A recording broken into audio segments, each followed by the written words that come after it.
International forum for promoting homeopathy द्वारा आयोजित इस हिंदी दैनिक वेबिनार श्रृंखला में मैं डॉक्टर नेहा कक्कड़ यहाँ पर उपस्थित सभी डॉक्टर्स का हार्दिक स्वागत करती हूँ।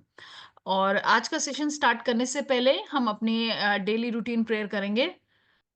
तो जैसा कि हम लोग जानते हैं, international forum for promoting homeopathy द्वारा आयोजित हमारे दैनिक वेबिनार होते हैं। एक सेशन हिंदी में, फिर नेक्स्ट सेशन इंग्लिश और नेक्स्ट सेशन मलयालम में। हिंदी सेशन जो आज का हमारा सेशन है वो 615वां सेशन है हिंदी का। और हमारे साथ जो गेस्ट स्पीकर आज मौजूद हैं वह हैं डॉक्टर आरोही पांडे। डॉक्टर आरोही का मैं हार्दिक स्वागत करना चाहूंगी। बहुत बहुत स्वागत है डॉक्टर आरोही। धन्यवाद मैम। हाँ जी, तो डॉक्टर आरोही जो है वो बीएचएमएस एमडी है होम्योपैथिक मटेरिया मेडिका में, और करंटली अभी काम कर रही हैं as associate professor at Gandhinagar homeopathic medical college, Mubarakpur Gandhinagar में। और वो एग्जीक्यूटिव कमेटी की मेंबर भी हैं homeopathic medical association of India यानी कि एचएमएआई के 15 सालों से। जो डॉक्टर आरोही के कुछ डेवलपमेंट्स और पेपर्स प्रेजेंटेशन है, मोस्टली इन्होंने स्किन केसेस में काफी काम किया है। जैसे कि इनके कुछ पेपर्स हैं, my clinical experience in cases of atopic dermatitis, और आर्टिकल्स भी लिखे हैं फोटोडर्मेटाइटिस के ऊपर, effectiveness of homeopathy in leucoderma, और हाइपोथायराइडिज्म के ऊपर भी इन्होंने केस रिपोर्ट प्रेजेंट की है। तो काफी सारे पेपर्स इन्होंने प्रेजेंट किए हैं और काफी वर्क एक्सपीरियंस रहा है अलग अलग होम्योपैथिक कॉलेज में in field of material medica and organon. तो आज का जो डॉक्टर आरोही का टॉपिक है वो है atrophy. Atrophy I guess of the skin, and homeopathy में इसका क्या रोल है। तो डॉक्टर आरोही, आप अपना सेशन स्टार्ट कर सकते हैं। Thank you ma'am. धन्यवाद आपका इंट्रोडक्शन के लिए। और सेशन चालू करने से पहले मैं आईआईपीएच का धन्यवाद करना चाहूंगी कि मुझे ये मौका दिया इस प्लेटफॉर्म पर बोलने का।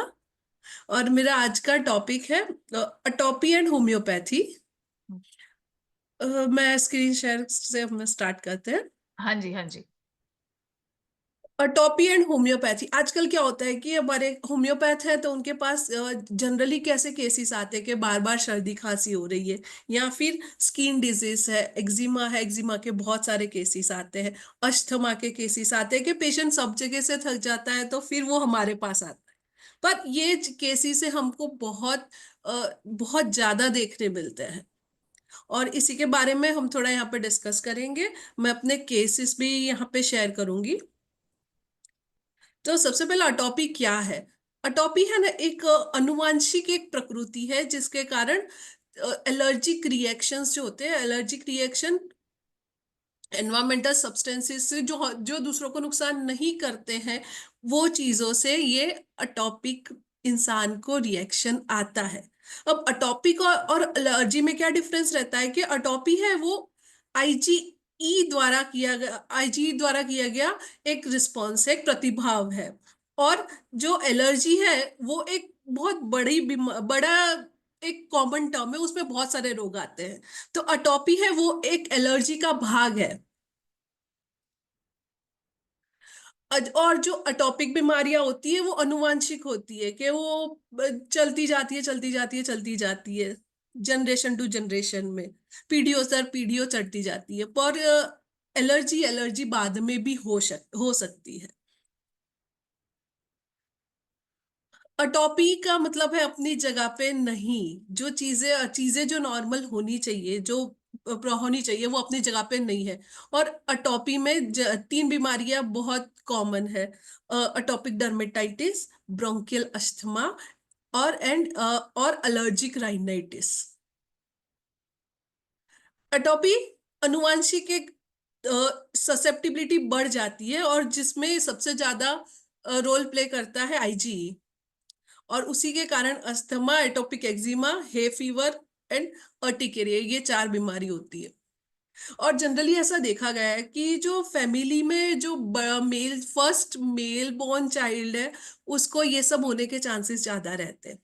इवन आप क्लिनिक में भी देखेंगे ना, तो पेशेंट बड़ा जो कोई भी होगा सिबलिंग, उसको ये तकलीफ होगी, और जो छोटा होगा ना, छोटे को उतनी सारी तकलीफ नहीं होती है।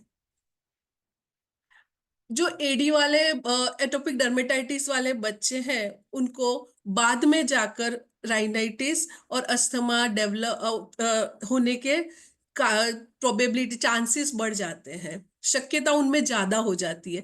उसको कहा गया एटोपिक मार्च, और ये अभी बहुत पॉपुलर है। और कभी-कभी क्या होता है, ये मार्च हमने बोला कि एक के बाद एक के बाद एक के बाद एक बढ़ता जाता है। जैसे डर्मेटाइटिस हुआ, डर्मेटाइटिस के बाद राइनाइटिस हुआ, राइनाइटिस के बाद अस्थमा हुआ। दूसरा होता है कि ये कभी-कभी साथ में भी एग्ज़िस्ट करते हैं और साथ में भी होते हैं, और साथ में होते हैं तो ज़रूरी नहीं है कि साथ में हो, पर उसमें ऐसा भी होता है जैसे पेरेंट को पिता को अस्थमा है और बच्चे को डर्मेटाइटिस है। तो ये तीनों कहीं न कहीं, कोई न कोई कोने में एक-दूसरे से मिलते ही हैं, और उसको बोलते हैं एलर्जिक ट्रायड। ये रहा एटॉपिक ट्रायड, इसमें डर्मेटाइटिस, राइनाइटिस और अस्थमा, ये तीनों में से एक पेशेंट में होता है। कभी-कभी ये साथ में भी होते हैं। मेरा जो दूसरा केस है उसमें अस्थमा और डर्मेटाइटिस दोनों साथ में है। ये है एटॉपिक मार्च के बच्चे में एक्जिमा होता है, और फिर उसके बाद एलर्जी, अस्थमा, और फिर बड़ा होके राइनाइटिस। ये एक रूल है, एक प्रपोज्ड रूल है कि फिक्स नहीं है, पर 1 साल पे डर्मेटाइटिस होता है, 3 साल पे राइनाइटिस होता है और 6 साल पे अस्थमा होता है। उसकी शक्यता है।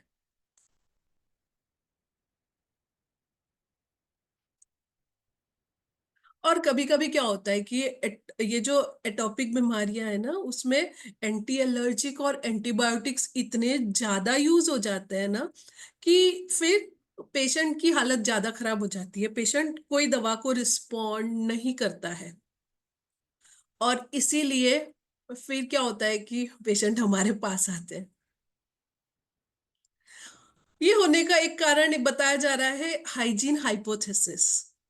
हाइजीन हाइपोथेसिस क्या कहता है कि जैसे साफ-सफाई जितनी ज़्यादा बढ़ती जा रही है ना, तो जो कॉमन जो बैक्टीरिया होते हैं ना, उससे भी एक्सपोज़र नहीं होता है। इसीलिए क्या होता है कि बाद में जाके जो कॉमन बैक्टीरिया पे एक्सपोज़र आता है ना, उस टाइम पे बॉडी तुरंत रिएक्ट करती है।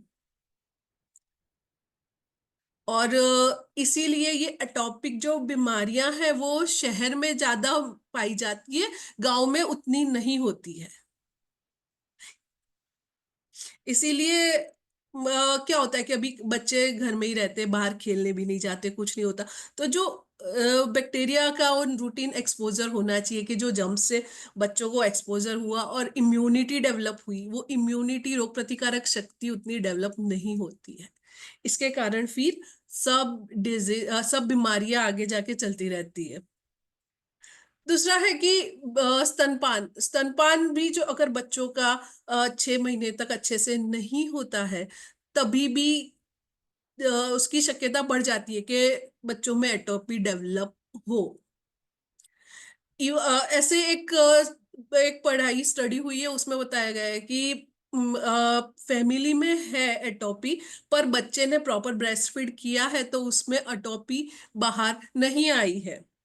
क्योंकि बॉडी में मम्मी के और जो एंटीबॉडीज़ हैं वो बच्चे में आते हैं, वो भी इम्यूनिटी पे बहुत अच्छा प्रभाव डालते हैं। अ, सिम्पटम्स थोड़े से देख लेते हैं। एलर्जिक राइनाइटिस के सिम्पटम्स क्या होते हैं कि छींके आना, रात को नाक बंद हो जाना, कभी भी नाक बंद हो जाना, आँख में से पानी निकलना, मुँह में ऐसा बहुत सूखापन आ जाना, गले में खराश होना। फिर ज़्यादा अगर ये बढ़ता है तो क्या होता है कि जो नाक में टर्बिनेट्स होते हैं, टर्बिनेट्स भी बढ़ जाते हैं। पेशेंट की जो स्मेल की जो शक्ति है, वो शक्ति भी धीमे-धीमे कम होने लगती है।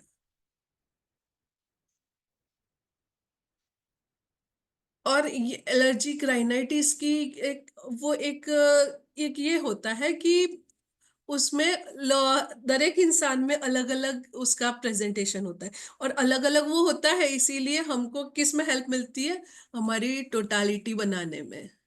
और इसके लिए होम्योपैथी से बेस्ट मेडिसिन कोई नहीं होती। और इसमें क्या होता है एलर्जिक राइनाइटिस में, एक्यूट स्टेट बहुत कम आते हैं, क्योंकि ये कंटिन्यूस रहता ही है कि सीजन बदली तो हो गया, ये है तो हो गया, तो वो सीवियर वाला स्टेट नहीं आता, पर थोड़ा थोड़ा थोड़ा थोड़ा एलर्जिक राइनाइटिस पेशेंट का चालू ही रहता है।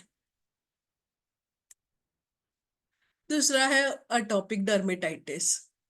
डर्मेटाइटिस स्किन में इन्फ्लामेटरी चेंजेस आते हैं। वो का तो आंतरिक कारण से होते हैं या बाहरी कारण से होते हैं। और उसमें कैसा होता है कि जब बच्चा छोटा होता है ना, कि अभी 1 महीने 2 महीने में आ गया, 6 महीने तक, तो वो फेस पे आता है और जितना फोल्ड होता है ना स्किन पे, उस पे आता है। और जैसे जैसे बच्चा बड़ा होता है, चलना सीखता है, तो वो जो एक्सटेंसर्स होते हैं, एक्सटेंसर एस्पेक्ट पे आता है। तो ये एटोपिक डर्मेटाइटिस की एक होता है। और उसमें क्या होता है कि पेशेंट की स्किन बहुत ड्राई होके मोटी हो जाती है, लाइकेनिफिकेशन हो जाता है, ब्लैक हो जाती है, और पेशेंट बात करते करते भी अनकॉन्शियसली भी खुजलाता ही रहता है, कभी कभी इतना खुजलाता है कि ब्लीडिंग होने लगता है, उसमें से खून निकलने लगता है। तीसरा है ब्रोंकियल अस्थमा। ब्रोंकियल अस्थमा में सिंपल की जो श्वास नली है वो सिकुड़ जाती है। कैसे सिकुड़ती है? का तो उसमें स्पाज्म आती है, का तो म्यूकस ज्यादा सिक्रीट हो जाता है, कोई भी कारण से। और वो जनरली कारण कैसा होता है? बाहरी कारण होता है, बहुत ज्यादा काम कर लिया, या फिर स्प्रिंग सीजन, वसंत ऋतु में, जब जब फूल में से फूल में पोलन डस्ट वो सब ज्यादा होते, तो क्या होता है कि श्वास अंदर जाना ही बंद हो जाती है। इसीलिए पेशेंट को क्या होता है कि कफ के एपिसोड्स आते हैं, कि बार बार पेशेंट खांसता है, खांसता है। और उसके बाद उसको थोड़ा सा एक्सपेक्टोरेशन, स्पुटम निकलता है, वो जो गल्फा निकलता है, और उसके बाद पेशेंट को आराम होता है। तो ये तीन बीमारियां, द अटोपिक डर्मेटाइटिस, एलर्जिक राइनाइटिस और ब्रोंकियल अस्थमा, ये आ रहे हैं अनुवांशिक, पर इनको एक्साइड बाहर का कारण करता है। इसका थोड़ा सा हम और ऑर्गेनॉन के जरिए से देखेंगे।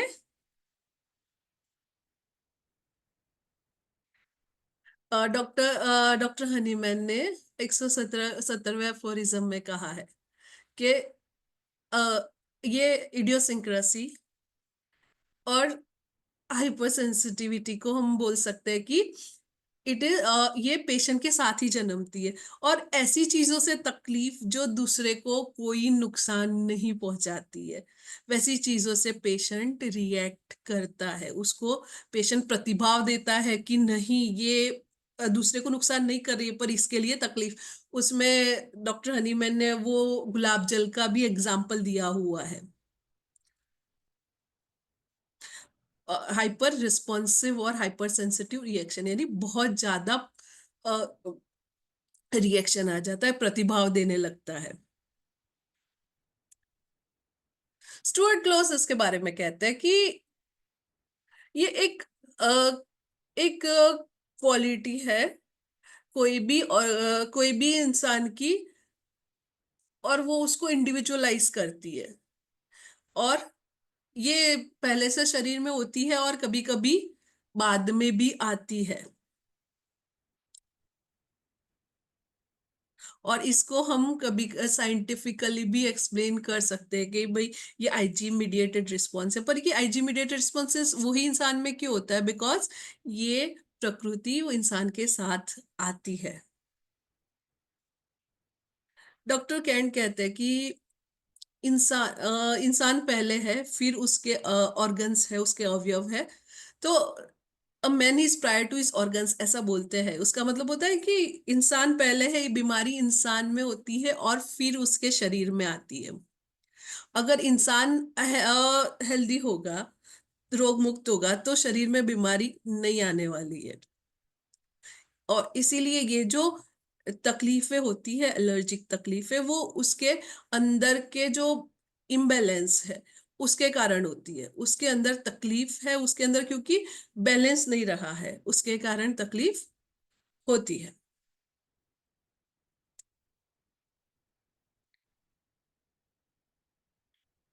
वो ही बोल रहे हैं कि एक को असर करता है, दूसरे को नहीं करता है।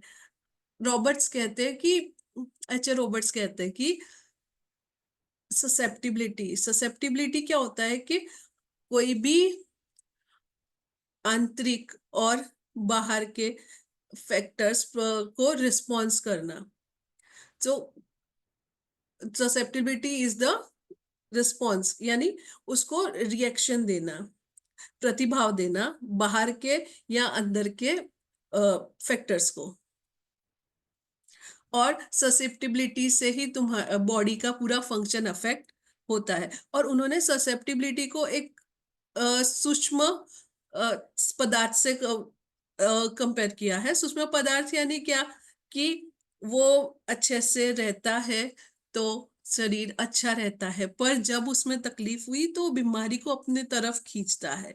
और यही चीज बताई है केंट ने कि ससेप्टिबिलिटी, इन्फ्लक्स क्या होता है, वैक्यूम है। वैक्यूम यानी सूक्ष्म पदार्थ है, सूक्ष्म पदार्थ में अच्छा है तब तक सब सब अच्छे से रख रहा है, पर जैसे तकलीफ हुई तो वो बीमारियों को अपनी तरफ खींचता है, और बीमारी उस सूक्ष्म पदार्थ के डायरेक्शन में जाती है। एंड उसी को बोलते हैं कि इसीलिए एलर्जिक डिजीजेस होती है।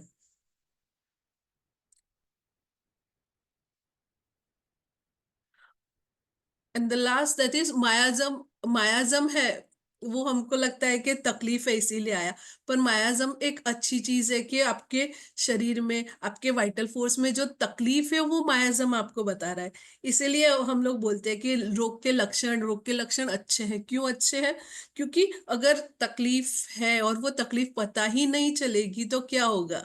इसलिए मैं अपने स्टूडेंट्स को हमेशा बोलती हूँ कि जो रोग के लक्षण है वो वाइटल फोर्स की एक भाषा है। वो आपसे बात कर रहा है वाइटल फोर्स की, भाई मुझ में तकलीफ है और मुझे ठीक करो ये सिम्टम्स से।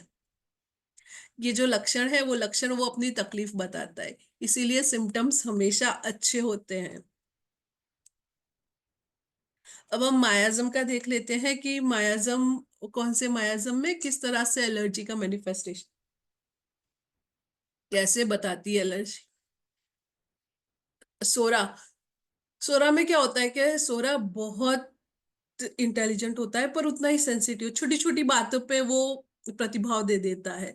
इसीलिए सोरा को भी क्या कहा गया है कि हाइपर सेंसिटाइजिंग मायाजम, कि वो छोटी छोटी चीज पे रिएक्शन देता है, और वो सोरा है। और सोरा में जब ये एटोपिक की बीमारी होगी, एटोपिक डिसऑर्डर, तो उसमें क्या होगा कि चालू कैसे होगा कि थोड़ी ठंड हुई, थोड़ा सीजन बदला तो सोरा में तकलीफ चालू हो जाएगी, छींके आने लगेगी, रेडनेस हो जाएगी, गर्मी लगेगी उसको। फिर उसके जो स्त्राव होंगे, डिस्चार्ज होंगे, वो होंगे अ, पानी जैसे होंगे, उसमें जलन भी होगी। और उस सोरा की तकलीफें कब ज्यादा होगी? सुबह उठ के, और जब सोरा सोएगा तब उसको ज्यादा होगा। और आराम कब पड़ेगा? जब सोरा वो उस गर्माश वाले वातावरण में जाएगा तो सोरा को आराम पड़ेगा। सोरा के जो नेचुरल, जो प्राकृतिक स्राव है जो होंगे, तो उस सोरा को आराम पड़ेगा। और सोरा में क्या है कि कोई भी स्ट्रक्चरल फर्क नहीं होगा, खाली फंक्शनल ही फर्क रहेगा।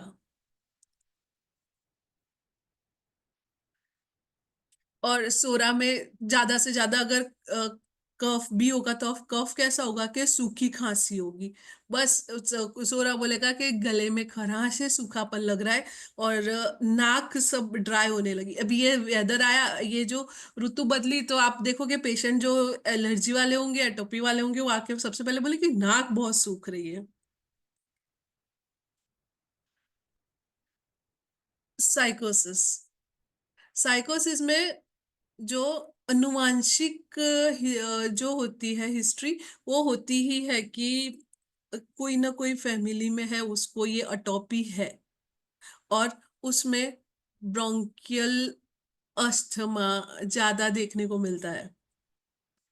और साइकोटिक की नाक में टर्बिनेट बड़े होते हैं, नाक में मस्से होते हैं, और जो साइनस होते हैं वो होते हैं, साइनस के अंदर का जो म्यूकस मेम्ब्रेन है वो भी मोटा हो गया होता है। और उसमें से डिस्चार्ज पेशेंट का जो स्राव होता है कैसा होता है कि हरा, पीला, और वो भी नहीं निकलता है। और साइकोटिक पेशेंट को आराम कैसे मिलता है कि ये जो एबनॉर्मल जो डिस्चार्ज है वो निकलेंगे तो उनको अच्छा लगता है। उनकी तकलीफ है साइकोटिक पेशेंट की कब बढ़ती है, पानखर पतझड़ में बढ़ती है, सर्दी में, ठंड में बढ़ती है। अगर ठंड में पेशेंट आता है, पतझड़ में पेशेंट आता है, तब आप सोच सकते हैं कि नहीं, ये साइकोटिक हो सकता है।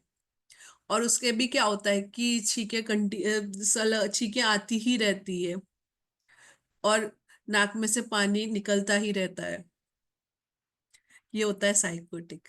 सोरा में क्या होता है, खाली फंक्शनल चेंजेस होते हैं, कोई भी अवयव पे असर नहीं आती है, पर इसमें अवयव में भी चेंज होता है, और जो अनुवांशिक जो कारण है वो इसमें बहुत मजबूत है। सिफिलिटिक, सिफिलिटिक में क्या होता है कि अ, नाक है ना वो, जो नाक स्त्राव होते हैं वो हार्ड हो जाता है, जो डिस्चार्ज होता है वो हार्ड हो जाता है, पूरे नाक को भर देता है। और डिस्चार्ज कैसा हरा होता है। और नाक का जो पर्दा होता है वो सिफिलिटिक का एक तो टेढ़ा होता है, और उसमें भी वो भी धीमे धीमे धीमे धीमे खत्म हो रहा होता है, उसको सुगंध नहीं आती है। फिर जो पोस्ट नेजल ड्रिप बोलते हैं वो इस सिफिलिटिक में बहुत कॉमन होता है, और वो ये सब जो सिफिलिटिक है उसकी तकलीफें हमेशा रात को ही बढ़ती है। फिर आता है ट्यूबरक्यूलर मायासम। ट्यूबरक्यूलर मायाजम का इसमें अटोपी में बहुत बड़ा रोल है, और जो ट्यूबरक्यूलर मायाजम को हम अगर ध्यान में रख के मेडिसिन देते हैं तो उसकी इफेक्ट भी पेशेंट में बहुत अच्छी आती है। इसमें क्या होता है, सोरा में क्या होता है कि ये एलर्जिक राइनाइटिस ये सब है ना, थोड़े टाइम के लिए आते हैं। पर ट्यूबरक्यूलर में क्या होता है कि ये लंबा चलते हैं। और इसमें जो स्त्राव निकलता है वो भी कैसा होता है, घट्टे घाटे पीले कलर का होता है। और पेशेंट को कॉन्स्टेंटली लगता है कि ये ना कफ है गले में, पर पेशेंट साफ नहीं कर पाता है, और पेशेंट को रात को ही तकलीफ होती है। और ये ट्यूबरकुलर पेशेंट में ये तकलीफ में कॉम्प्लिकेशन के शक्यताएं ज्यादा रहती है। क्या क्या तकलीफें हो सकती है, साइनोसाइटिस, टॉन्सिलाइटिस, ओटाइटिस मीडिया। और ये किन लोगों में देखने मिलता है, जो लोग बहुत ज्यादा काम करते हैं, बहुत ज्यादा ऑक्यूपाइड रहते हैं, और खुद पे ध्यान नहीं दे पाते, तो ना खाना प्रॉपर होता है ना कुछ होता है। ऐसे में बार बार ये श्वास नली के रोग उनमें ज्यादा होते हैं, ट्यूबरक्यूलर मायासम। तो ये था एक एटोपी का इंट्रोडक्शन। इसमें कोई क्वेश्चंस तो मैं केसेस पे मूव ऑन हो जाऊं, बढ़ जाऊं आगे।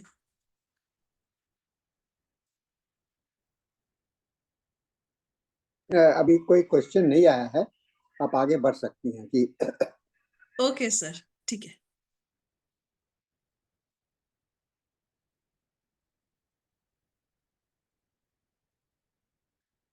मैं पहला केस बताना चाहूंगी। एक 40 साल की फीमेल, जो एमबीबीएस डॉक्टर है, उसको 3 महीने से बहुत ज्यादा खुजली आ रही थी पूरे शरीर पे। और खुजली ऐसी आ रही थी ना कि वो खुजली कर करके खून निकाल देती थी। और कब ज्यादा आती थी, मैं घर जाके बैठती हूँ तब मुझे ज्यादा खुजली आती है।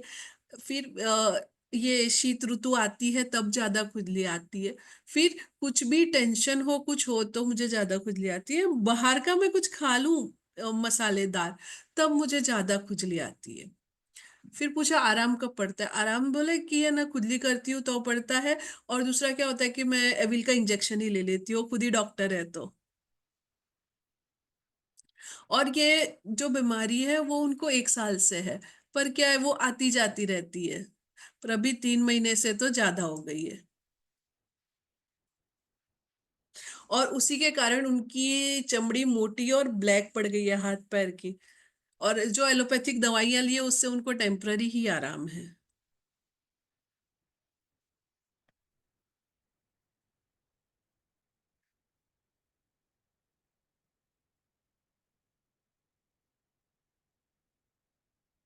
उनको इच्छाएँ खट्टा खाने की और एग्स की ज़्यादा होती है।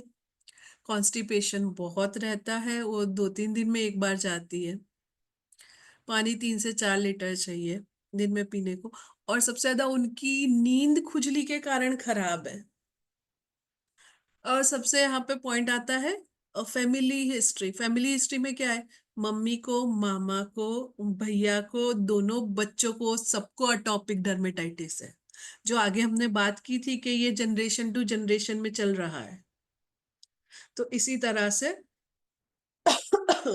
जनरेशन टू जनरेशन में ये है, तो इनकी जो आनुवांशिक कारण है वो बहुत ही ज़्यादा मजबूत है। फिर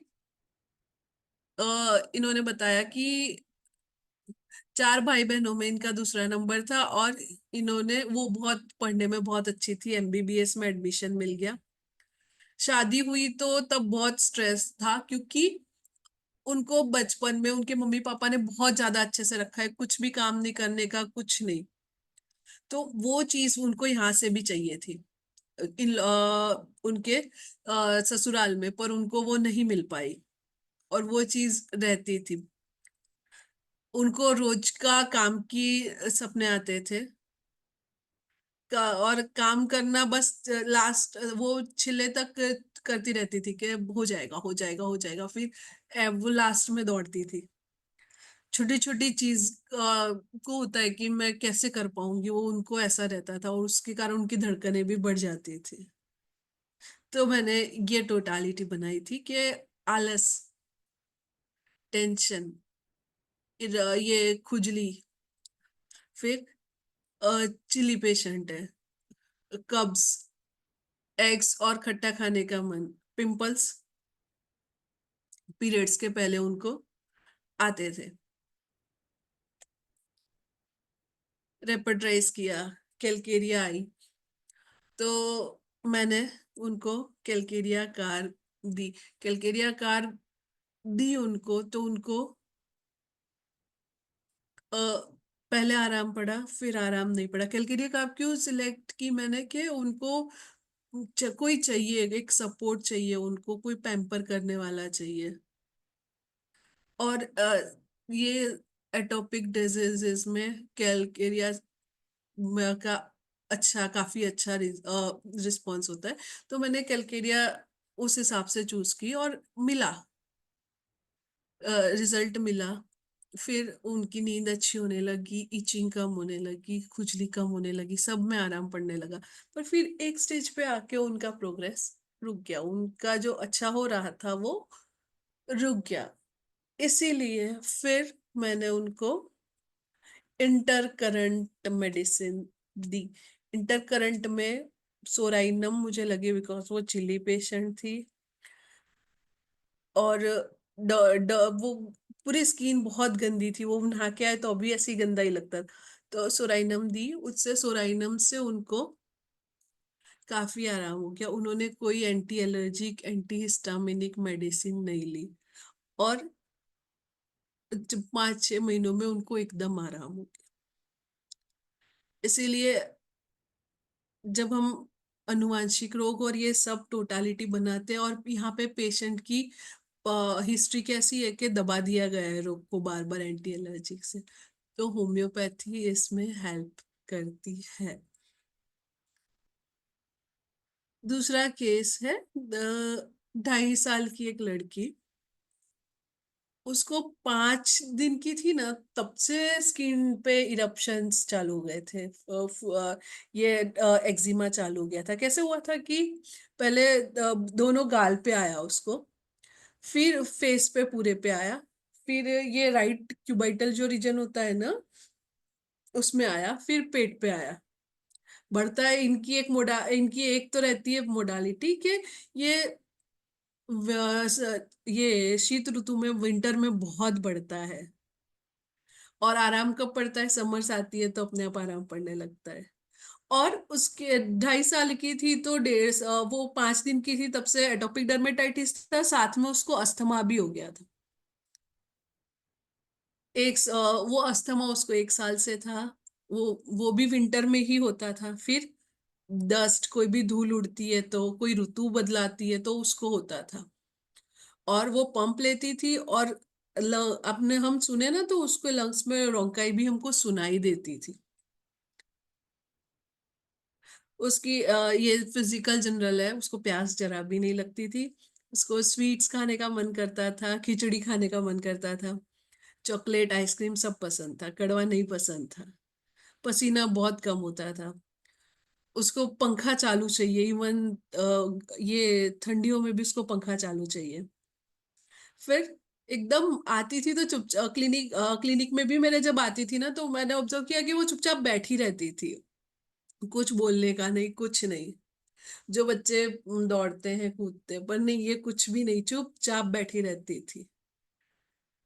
पेरेंट्स से पूछा कि नींद में वो पेट के बल पे सोती है और रोज का जो हो वो बातें करती रहती है।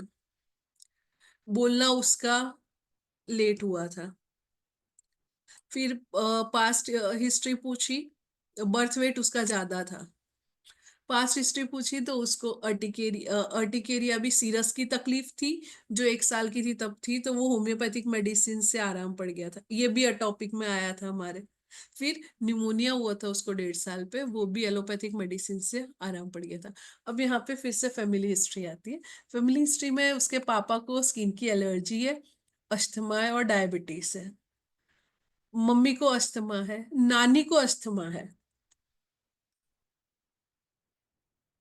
फिर उसका नेचर था कि वो मस्तीखोर भी थी, और रोती नहीं थी, बैठी रहती थी। उसको कीड़ों से डर लगता था, अकेले रहने में डर लगता था, रोना जल्दी आ जाता था, बहुत सेंसिटिव थी। तो ये मैंने टोटालिटी बनाई। इस केस में भी फैमिली हिस्ट्री स्ट्रांग है। अटॉपिक में के केसेस में ये होता ही है कि फैमिली हिस्ट्री आपको स्ट्रांग मिलती ही है, 90% केसेस में। इसमें ये मेडिसिन है, मैंने रेपर्टराइज किया तो मैंने उसको दी पल्सेटिला 30। पल्सेटिला 30 देने के बाद उसको अ, आराम हो गया। फिर चलता रहा, पर फिर आराम अटक गया। 1 महीने के बाद वही सिचुएशन हो गई कि थोड़ा आराम है, फिर नहीं। फिर मैंने एज ए इंटरकरेंट ट्यूबरक्यूलिनम प्रिस्क्राइब की। ट्यूबरक्यूलिनम प्रिस्क्राइब की, तब उसके बाद उसके एक्जिमा भी चला गया, वो जो काले काले धब्बे थे उसके एक्जिमा के, वो भी चले गए। और फिर पल्सेटिला वापस चालू की, और पल्सेटिला का डोज कम किया तो उसका पंप भी बंद हो गया, उसके जो रोंकाई हमको सुनाई देती थी वो भी बंद हो गई। और अभी वो पेशेंट कुछ 16-17 साल की है, पर उसको बाद में कभी तकलीफ नहीं हुई। कभी वो लोग सर्दी की दवा लेने मेरे पास आए नहीं, और कहीं और भी नहीं गए। ये होता है कॉन्स्टिट्यूशनल। और इसमें ट्यूबरक्युलर माइजम मुझे डोमिनेटिंग लगा कि ट्यूबरक्युलर था, इसीलिए मैंने इसको ट्यूबरक्युलिनम दी। और पल्सेटिला भी ट्यूबरक्युलर माइजम कवर करती है।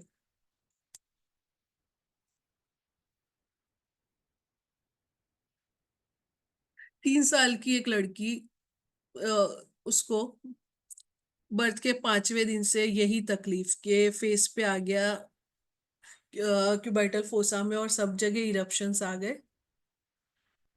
और सेम मोडालिटीज के, रात को तकलीफ होती थी, बाद में समर्स में नहीं होती थी, और एंटी एलर्जिक लेती थी तो नहीं होती थी। फिर उसको साथ-साथ में क्या तकलीफ थी कि 1 साल की थी तब से उसको बार-बार जो ऋतु बदलती है तो कफ और नाक बहना, नाक बंद हो जाना, मुँह खोल के श्वास लेनी पड़ती थी उसको। ये चालू ही था।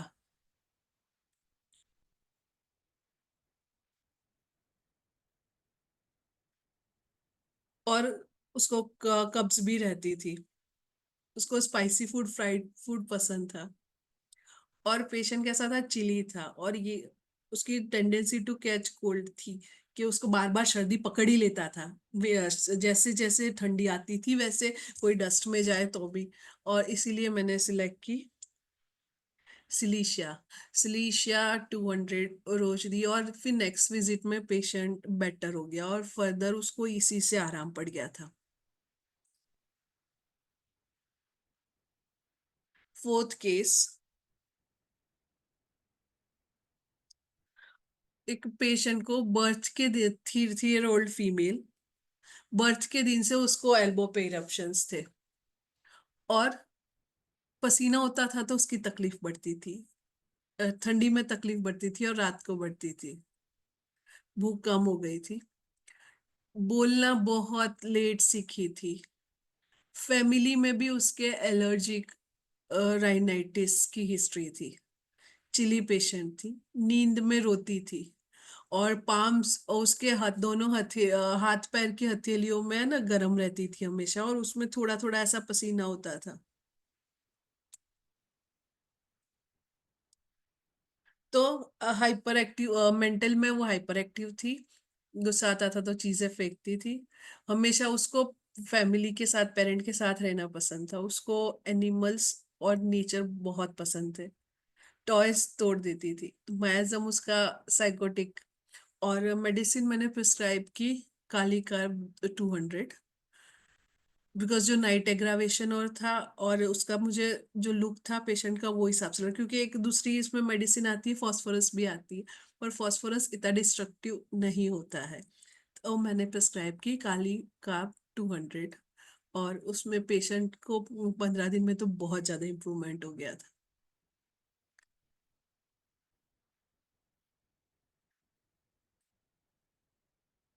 एक 10 साल की फीमेल पेशेंट, उसको ठंड में, बरसात की ऋतु में और बार-बार 2 साल की थी तब से एटोपिक डर्मेटाइटिस की प्रॉब्लम थी। वो आई है 10 साल पे, नहीं 8 साल से उसको सप्रेशन बार-बार हो ही रहा है कि चीज़ें दबा दी जा रही है। फिर उसको साथ-साथ में एलर्जी भी थी कि जो तेज़ अगर सुगंध हो, कुछ भी हो, तो उसको बहुत ज़्यादा छींकें आने लगती थी। उसके पेरेंट्स में फादर को अस्थमा था। उसको बच्ची को छोटी थी तब बार-बार टॉन्सिलाइटिस होता था। फिर बहुत ईज़िली रो जाती थी एंड फिर मैंने प्रिस्क्राइब की पल्सेटिला और उससे बहुत अच्छा रिज़ल्ट आया। मैं ये लास्ट केसेस थोड़े शॉर्ट में बता रही हूँ क्योंकि टाइम कम है और दूसरा क्या है कि नहीं, कोई-कोई समय आपके रेमेडी पास में बहुत है। अभी बहुत तो है सर? हाँ, ठीक है सर। 20 मिनट समय है, आप पूरा डिटेल्स बताइए। हाँ सर। हाँ, अभी 20 मिनट समय है आपके पास। हाँ जी सर, ठीक है। एक 12 साल का मेल पेशेंट, उसने तकलीफ थी उसकी कि उसके फेस पे एक्जिमा था, हाथ पे और बैक पे 2 साल से। तो ये चालू हुआ 10 साल से। तो ये चाइल्डहुड फेज़ वाला जो एक्जिमा है वो था और उसको उसके पहले से बार-बार ड्राई कफ होता था। और जब ऋतु चेंज होती थी और कुछ भी ठंडा खा लेता था तब उसको ड्राई कफ होता था, भूख कम लगती थी। फिर नींद अभी जब से ये एक्जिमा हुआ है तब से उसकी बहुत ज़्यादा डिस्टर्ब है। फिर उसको एलर्जी थी फिश से। फिश कभी भी खाता था तो उसको ये स्किन पे एलर्जी हो जाती थी। उसके दादा को एलर्जिक ब्रोंकाइटिस था और ये लड़का कैसा था कि मुझको पूछना पड़ता था, बेटा देखो क्या तकलीफ है, क्या तकलीफ है, तब जाके वो बताता था। बहुत उसके पेरेंट्स ने भी बताया कि वो मिक्स होने में टाइम लगाता है। फिर उससे ज़्यादा पूछने में पता चला कि क्लास में भी उसको आंसर आता है ना, तो भी वो उसको देने का कॉन्फिडेंस नहीं आता है। और उसका मायाज़म ट्यूबरक्युलर मायाज़म, इरप्शंस में काली कार 1 एम 1 डोज़ एवरी 15 डेज़, और उससे काफ़ी फ़र्क पड़ा पेशेंट को। फिर एक 1.5 साल की लड़की, और उसमें कैसा उसको सीवियर इरप्शंस, और वो इरप्शंस कैसे थे कि उसमें से डिस्चार्ज निकलता था, और वो भी एक्सुडेशन, और उसके कारण फिर उस पे ना वो क्रस्ट बन जाते थे, और वो उस फेस पे ज़्यादा रहता था। विंटर में यानी वो आए ना तो पेशेंट एकदम गंदा, यूँ डर्टी डर्टी लुक वाला लगता है कि ऐसे स्कैब से और है। ये विंटर में उसको जा होता था। ये उसकी दूसरी विंटर थी, वो 1.5 साल की थी, तो विंटर में उसको होता था। भूख उसको ज़्यादा लगती थी, उसको स्टूल पास करने में जो ज़्यादा पड़ता था, और नींद उसकी वही खुजली के कारण है ना बिगड़ जाती थी, वो नहीं सो पाती थी, और नींद में दाँत कट-कट करती थी, इतनी रेस्टलेस थी। उसका थर्मल स्टेट था चिली, कवरिंग चाहिए ही चाहिए। पसीना बहुत होता था, specially around head and neck. Family history में उसके अस्थमा था। प्लेफुल थी, चीयरफुल थी। मायाज़म मुझे ट्यूबरक्युलर लगा, और मेडिसिन मैंने सिलीशिया 201 डोज़ हर वीकली दिया, और वो पेशेंट को काफ़ी आराम हो गया सिलीशिया से। सिलीशिया ये सब सिम्पटम्स सिलीशिया कवर करता था, कॉन्स्टिपेशन भी करता था, एक्सुडेटिव इरप्शंस जो थे वो भी करता था, और फैमिली हिस्ट्री है तो ट्यूबरक्युलर मायाज़म में भी है, फैमिली हिस्ट्री स्ट्रॉन्ग है। साइकोटिक में तो है ही, पर ट्यूबरक्युलर में भी है। फिर 8वें नंबर का केस,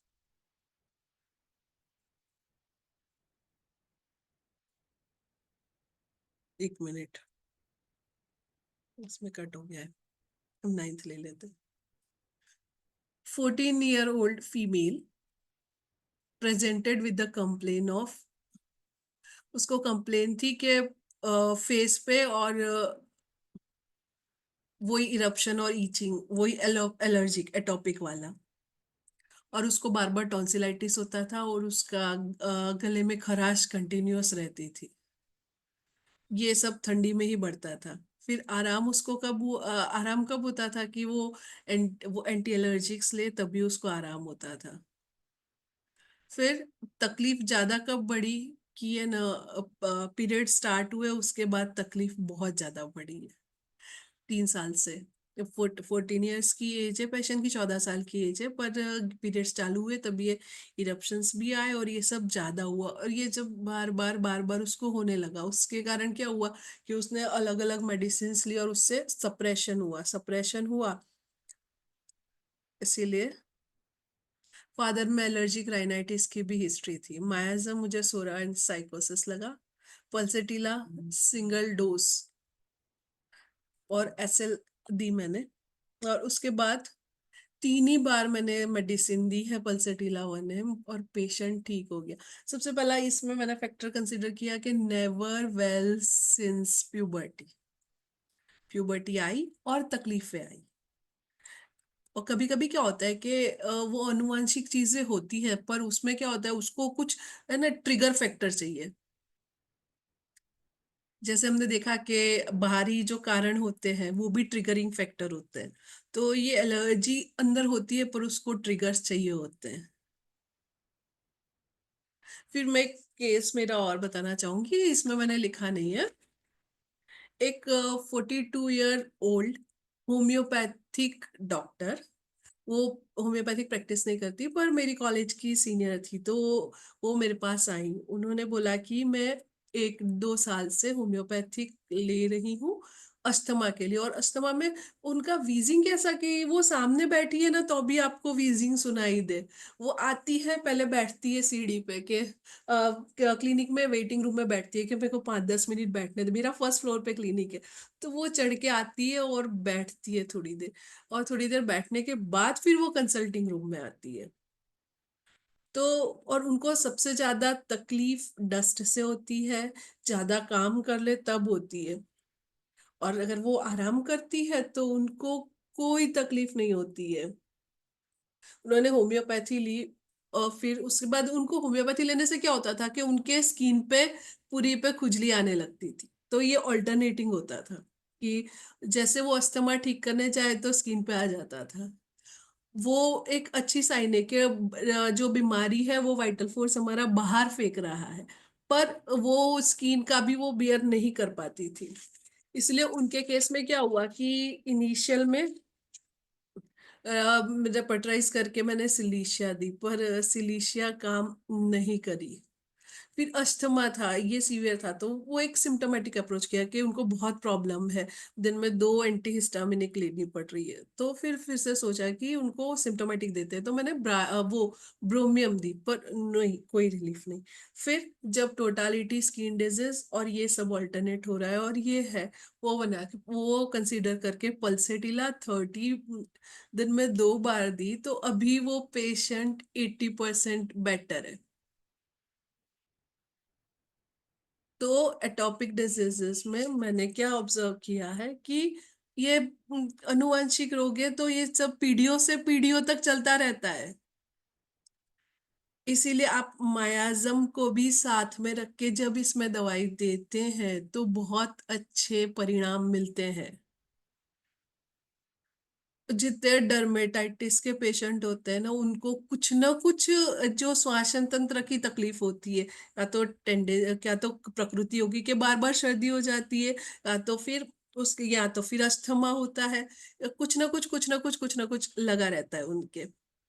फिर एटॉपिक डर्मेटाइटिस और एटॉपिक डिसऑर्डर्स के केस में इंटरकरेंट जो मेडिसिन होती है, एंटी मायास्मेटिक होती है, अगर आप अटक जाते हो तो बहुत अच्छे से हेल्प करती है। फिर लास्ट वन ट्यूबरक्यूलर और सोरिक मायाजम है, वो एलर्जिक केसेस में बहुत स्ट्रांगली प्रीडोमिनेट करते हैं। तो अगर ये मायाजम को आप कंसीडर करके हम दवाई देते हैं तो बहुत अच्छे रिजल्ट्स मिलते हैं। मेरे केसेस में मेजोरिटी में कालिकार, पल्सेटिला, सिलीशिया, ये मेडिसिन ने बहुत अच्छे रिजल्ट्स दिए हैं। इंटरकरेंट में ट्यूबरक्यूलिनम, सोराइनम, और कभी कभी ट्यूबरक्यूलिनम लोअर पोटेंसी में हम अगर स्टार्ट करें ये डिसऑर्डर्स में तो बहुत अच्छे रिजल्ट्स मिलते हैं। तो ये था कि मैंने ये जो मेरे पेशेंट्स देखे हैं तो अटोपी एंड होम्योपैथी। तो जब पेशेंट आपके पास सप्रेशन की हिस्ट्री से कंटिन्यूअस आता है तब होम्योपैथी इज बेस्ट। होम्योपैथी सबसे अच्छी है वो डिजीज, वो बीमारियां ठीक करने के लिए। और ये जो मैंने पॉइंट्स लिखे, अगर हम वो ध्यान में रखते हैं तो काफी अच्छे से हम वो पेशेंट को क्योर कर सकते हैं। तो अब इसके साथ मैं अपना प्रेजेंटेशन खत्म करती हूँ। किसी को कोई भी प्रश्न हो तो प्लीज मुझे बताइएगा। हाँ हाँ जी डॉक्टर आरोही, बहुत अच्छा सेशन था आपका एटोपी के ऊपर, जहाँ पे आपने अलग अलग जो एटोपी के मैनिफेस्टेशन है, स्पेशली स्किन के ऊपर और रेस्पिरेटरी केसेस में और अस्थमा में और एलर्जिक राइनाइटिस की फॉर्मेशन में, उसमें आपने अपने केसेस प्रेजेंट किए और उसके ऊपर आपने काफी अच्छी प्रेजेंटेशन दिया। यहाँ पे और भी कोई और इनपुट या क्वेश्चन डॉक्टर आरोही से पूछना चाहता है तो प्लीज पूछ सकता है।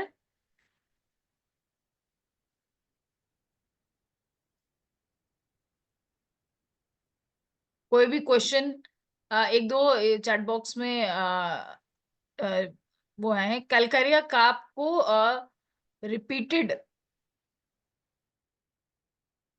कैलकेरिया डॉक्टर का अनिल पूछना चाहते हैं कैलकेरिया कार्प को रिपीट किया गया या नहीं, क्या पूछना चाहते हैं डॉक्टर अनिल? आप दोबारा क्वेश्चन पोस्ट करेंगे, ये क्लियर नहीं हुआ है question. Doctor Anil, doctor Anil सुन सकते हैं?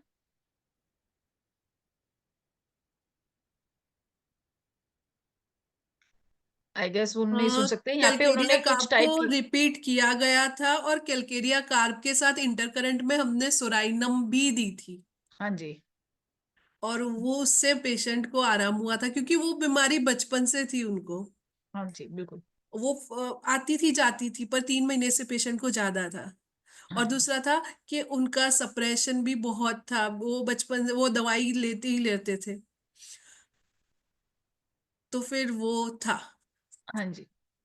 जैसे कि बताया डॉक्टर आरोही ने, एटोपिक डिसीजेस जो होते हैं आनुवांशिक, और उसमें ससेप्टिबिलिटी का रोल होता है, तो उसमें जो है इंटरकरेंट मेडिसिन काफी अच्छा काम करती हैं। जैसे मैम ने बोला, सोराइनम है, हमारे पास सल्फर होता है, थूजा होती है, सिफलाइनम है। तो ये जो है इंटरकरेंट मेडिसिन काफी अच्छा रोल प्ले करती हैं ससेप्टिबिलिटी, क्योंकि जो मियाजम है वो ससेप्टिबिलिटी को देख के ही कैच करता है।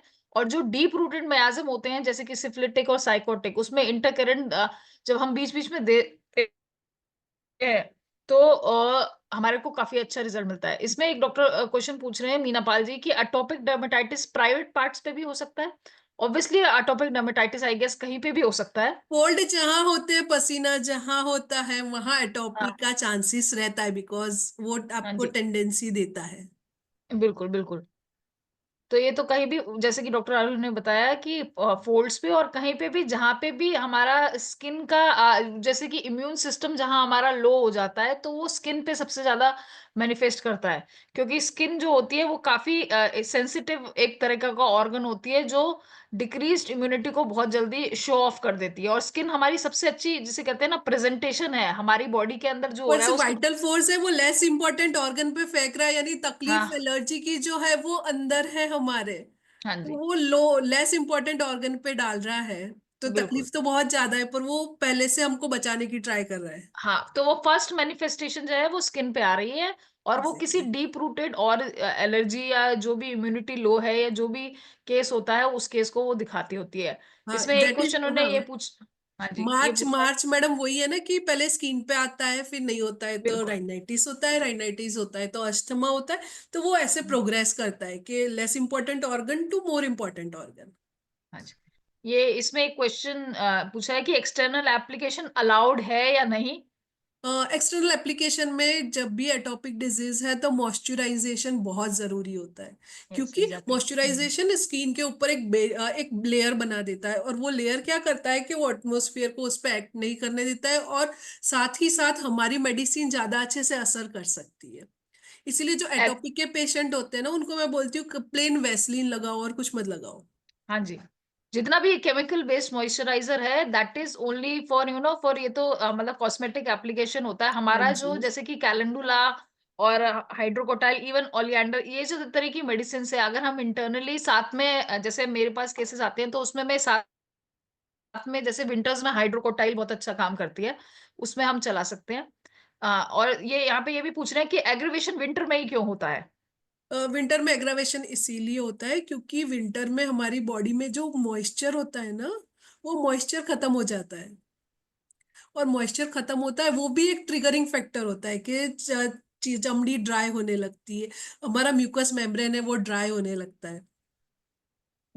बॉडी को खुद को अंदर से हीट की जरूरत होती है, तो सिस्टम को ज्यादा काम, तो ये ऑब्वियसली सब जब, चीजें एक साथ हाँ, प्ले करती है रोल। स्किन जो है वो डिन्यूट हो जाती है मॉइस्चर से, उसका लेयर जो है वो एक तरीके से वही, जिस तरह से बताया मैम ने, कि म्यूकस मेम्ब्रेन्स में सिक्रीशन कम होती है, ड्राइनेस होती है, ड्राई विंड की वजह से, कोल्ड वेदर की वजह से ऊपर का लेयर डिन्यूट होने लगता है। तो उसकी वजह से क्रैक्स और वो सब फिशर्स आने लगते हैं, और वो एटोपिक डर्मेटाइटिस या जो भी उससे एसोसिएशन कंडीशन होती है वो एग्रवेट कर जाती है। हाँ, और एक्सटर्नल एप्लीकेशन में मैं ये भी कहना चाहूंगी कि अगर स्किन में पता है ब्लीडिंग हो जाता है ना, कि वो वीपिंग लिशंस होते हैं कि खुजली कर करके स्किन छील जाती है, वो केसेस में कैलेंडुला की ऑइंटमेंट भी बहुत हेल्प करती है, क्योंकि हाँ पेशेंट को जी, उसके बिल्कुल। साथ साथ बर्निंग और वो सब भी होता है, तो थोड़ा वो हीलिंग में हेल्प कर देती है, हाँ मदद जी। रहती है उसकी। ओके, तो ये कुछ क्वेश्चंस थे मैम के लिए। और कोई क्वेश्चंस पूछना चाहता है, या और कोई अपना इनपुट देना चाहता है इसके ऊपर, कोई अपनी एक्सपीरियंस शेयर करना चाहता है, तो वो भी कर सकता है।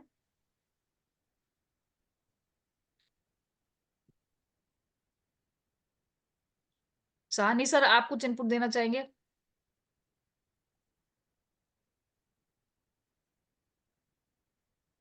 Will petroleum work?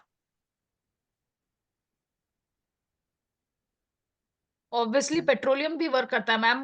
हाँ, कहना चाहेंगे इसके ऊपर, petroleum will petroleum petroleum work work in करता है, विंटर्स। पर पेट्रोलियम का वो एलन में सबसे पहला ही सिम्टम दिया, each approach this every year as winter approaches.